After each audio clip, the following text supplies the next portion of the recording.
Bonjour les amis, j'espère que vous allez bien. Alors voilà, aujourd'hui je vous présente le 8e château des princesses de Disney, donc de la collection Ravensburger. Donc vous reconnaissez tous La Belle au Bois dormant et ses trois fées.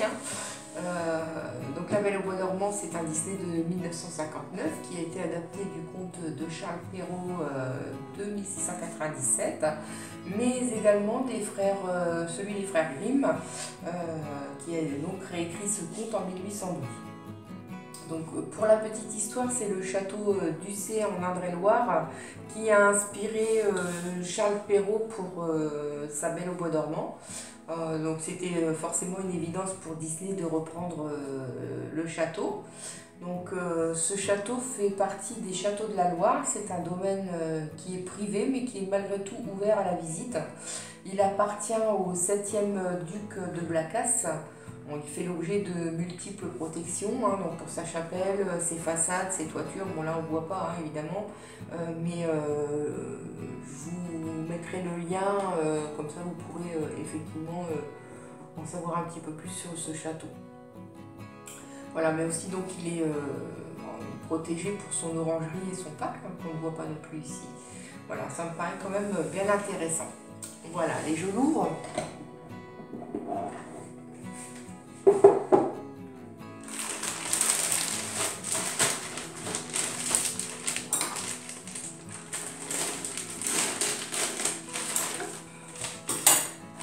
Voilà, je vais le découvrir en même temps que vous. Il y a quand même pas mal de bleu. Donc vraiment j'ai hâte de vous le montrer terminé, puis de faire aussi donc quelques recherches supplémentaires sur cette fois peut-être l'intérieur du château. Voilà, je vous en dirai plus sur celui-ci la fois prochaine. Allez, c'est parti!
Voilà le 8e puzzle de la collection Ravensburger, donc le château de La Belle au Bois dormant ici, est maintenant terminé. Donc ce beau château d'Ussé en Indre-et-Loire, dont je vous parlais la dernière fois, mérite vraiment qu'on le visite. Il a été bâti au bord d'un canal qui prend l'eau dans l'Indre. Cette source a alimenté le moulin jusqu'en 1892. Bon, hélas, on ne voit pas le moulin ici, il n'est pas visible au niveau du château, c'est dommage. Et puis, il faut aussi savoir que Vauban viendra plusieurs fois dans ce château. Plusieurs plans de fortification seront réalisés. Il est d'ailleurs l'auteur de la construction des terrasses du château et aussi l'allée des cavaliers qu'on peut voir ici, hein, juste à la base de l'entrée du château. Il faut savoir aussi que Voltaire a également séjourné dans ce château. Il va d'ailleurs écrire une partie de la Henriade, mais également Louis XVIII, hein, qui a séjourné à plusieurs reprises également, va offrir au châtelain son portrait qui est à l'heure d'aujourd'hui toujours accroché au mur de l'escalier d'honneur. Voilà, c'est quand même super intéressant, il y a quand même eu pas mal de belles personnes qui sont passées dans ce beau château. Le donjon ici, c'était le logis principal. Il est desservi par un escalier que l'on voit ici, un escalier à vis.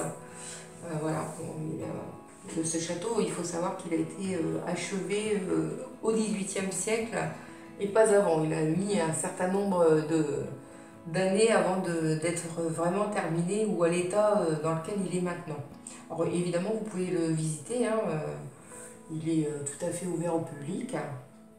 En tout cas, j'espère que l'histoire vous a plu. N'hésitez pas à liker, hein, surtout, et puis à vous abonner au passage. Et puis, quant à moi, je vous retrouve très très vite pour le dernier château des princesses de Disney. Voilà, parce qu'il en reste effectivement un à vous présenter. Voilà, et je vous dis à bientôt.